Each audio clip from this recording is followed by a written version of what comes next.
Okay, in the previous video, we were able to access the VSphere virtual machine server for the computer science department at Concordia University, Wisconsin. So once you're into the server, you might see just data center here. You might just see the IP address. Hit the drop down so you can get to the data center. Uh, get to this folder called Discovered Virtual Machine. And we're going to go ahead and what we're going to do in this video is we're going to create a brand new virtual machine for Ubuntu Linux. So I'm going to go ahead now. I'll point out that it might be that for your particular class, your professor might want you to duplicate an existing virtual machine that they have set up for you that already has the right software installed and things like that. So make sure you clarify with your professor. But if you are experimenting with a different virtual machine, something like that, you would follow these instructions if you wanted to install Ubuntu. We'll have another video for installing Windows. And if you needed another type of software, another version of Linux or something like that, you wanted on there that the ISO file is not available, let us know and we can download that file and put it on there for you. So we're going to go ahead and we're going to right click on Discover Virtual Machine. And we're going to click the thing that says New Virtual Machine. All right, the top option says Create a New Virtual Machine. And we're going to go ahead and name this CUWCS Ubuntu Linux Desktop Template. Now I'm going to name it template here because in the next video, I'm going to show you how to clone this particular one. So we'll go from there. So I'll go ahead and hit next. We're going to put it on cluster 1. Where it's asking you where do you want to store it. We're going to store it in the VMs directory. It actually doesn't necessarily matter, but that's where we're going to put it. All right, just leave this alone for what it's going to be compatible with. And now we choose our guest OS family. So we're going to do Linux in this case. We're going to scroll down and we're going to get to Ubuntu Linux 64-bit. Select that. All right, and what that does is it puts in some default settings for the VMware that allows it to maybe behave a little bit friendlier for that particular OS if it has some specific settings. All right, so now we get to choose our now we get to choose our number of CPUs. So we're setting up the hardware for our virtual computer here. I'm going to go ahead and we're going to set this up as a little bit better performance machine than Linux typically requires. One thing I would say about Ubuntu is it maybe requires a little bit more system resources than the typical Linux install, which is typically considered fairly lightweight. But since we're going to be doing some software development and things like that on this computer, we're going to give it a little bit more resources. So we're going to give this guy 4 CPUs, and this can always be adjusted later if you need more or less. And then we're going to give it 12 gigabytes of memory. We don't need to give it any more hard drive. 16 gigabytes should be plenty for any of the stuff that we're going to do. But again, you can always adjust this. Now, an important piece here is you'll have to go down to where it says new CD DVD drive, hit the drop down, and go to data store ISO file.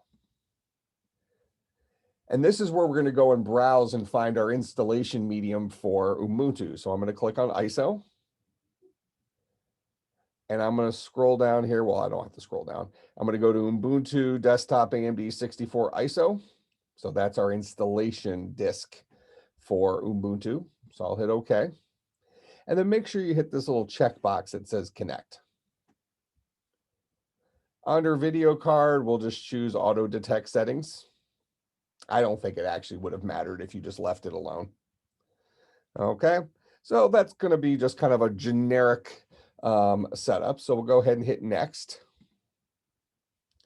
And saying ready to finish, create the new virtual machine. Here's all the stuff that it's going to have in it. So we'll go ahead and hit finish. All right, so now there exists a virtual machine right over here on the left that says CUWCS Ubuntu Linux Desktop template. If you click on that and make sure you're highlighted on the summary tab over here on the right, go ahead and let's start our virtual machine by hitting the play button. Okay, so it's starting. Now I'm going to go ahead and launch the web console. Now, maybe when you use it later on, we'll use the remote console instead, but that requires another software download. Not the end of the world, but web console will let us conveniently do this setup. So I'm going to go ahead and click this. It will start off as a pop-up, so if it blocks it, you'll have to unblock the pop-up. Notice it said pop-up blocked. I'll go up here, and I went ahead and let it show that pop-up that it blocked. All right, so you should be looking at something that looks kind of like this. This is the standard Ubuntu Linux installer. Now, if you're on a normal computer or even this computer and you just want to try out Ubuntu, you can actually run it in live mode by just saying try Ubuntu. So if you just need a quick Linux VM for doing something, but you don't really want to go through the whole install and you're going to plan on deleting it when all is said and done, you could click try Ubuntu. But we're going to have this be a permanent virtual machine. So we're going to go ahead and hit install Ubuntu. And we're going to choose our keyboard layout as English.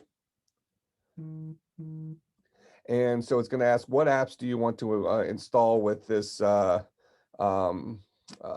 install? So by default, it comes with a web browser, a bunch of utilities, some office software, games, media players, things like that.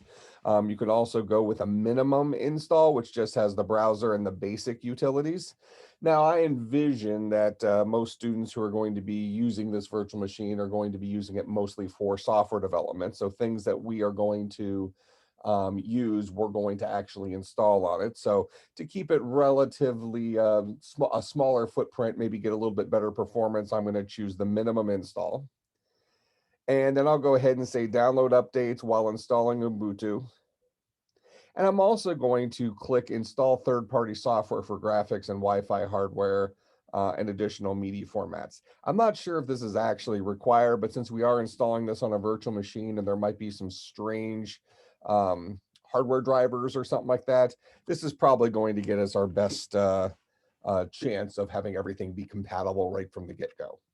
All right, so we should get a minimum install, have it do all the updates while it's going, so we have as close to a fully updated, ready to go version of Ubuntu, and then we'll install third-party software for our graphics and Wi-Fi, hopefully to make sure everything network-wise and video-wise works pretty well. Like I said, I'm not sure if that's actually required, so you can experiment if you want, but we're going to go ahead and click it. So I'll hit continue.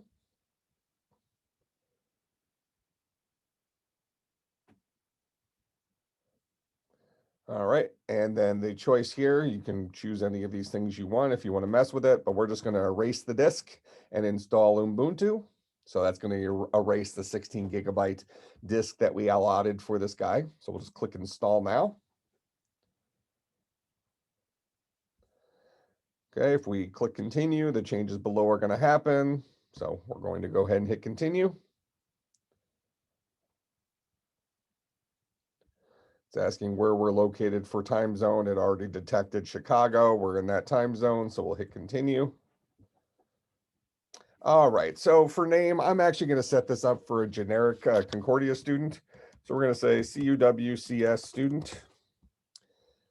And the computer's name will be CUWCS virtual machine. That might end up creating a network conflict when you make clones, but hopefully Linux is smart enough to kind of just give it a unique name each time. So we'll pick a username, CUWCS, good enough username, and we're going to choose a password. I'm going to set the default password to something pretty easy here, and then you, as you clone the operating system, you can always change this. So we're going to say 0, 1, 2, 3, 4, 5, 6, 7, 8, 9. All right, we will confirm that password, 0, 1, 2, 3, 4, 5, 6, 7, 8, 9. And I'm also going to choose login automatically.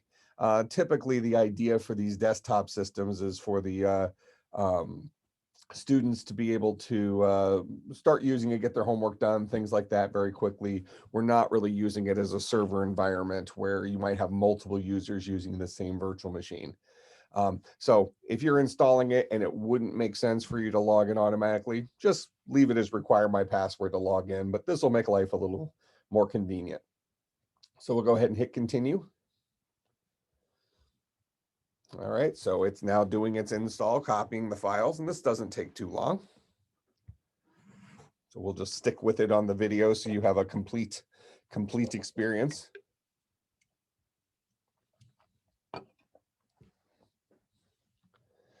The thing that actually takes longer is downloading the updates and that kind of stuff.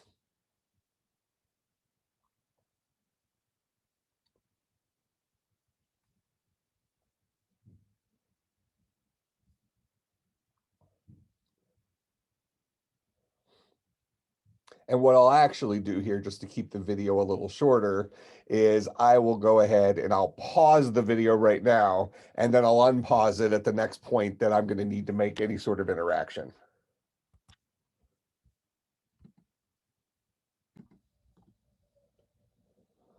Okay, and we are back now. I didn't have to hit next or anything. It just kind of did its thing for a while. So I'm going to go ahead and click restart.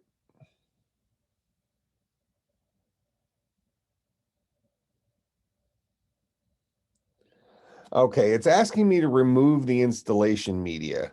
So what I'm going to do is I think I can do this right now, but I'm going to go back over to the VSphere settings, and I'm going to go to actions. Oh, yeah. In theory, I'm going to actions.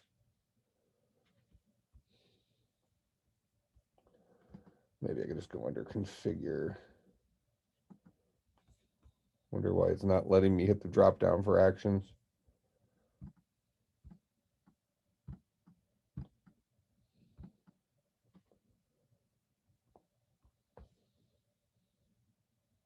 Well, we're not going to worry about it then. I think it'll still work. So we'll go back here. I really thought that there was a way for me to remove it. I should have been able to just hit that checkbox, but we'll try it. And worst that happens is it boots back into the installer, and then we'll just shut it down and remove it. So I'm just going to hit enter since it doesn't seem to, I don't seem to have a way of doing this otherwise through the web interface.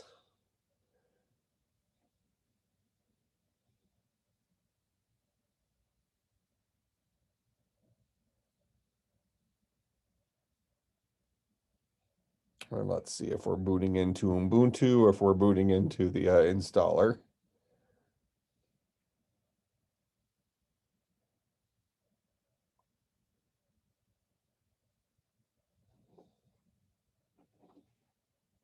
Oh, we booted into Ubuntu, so that's good.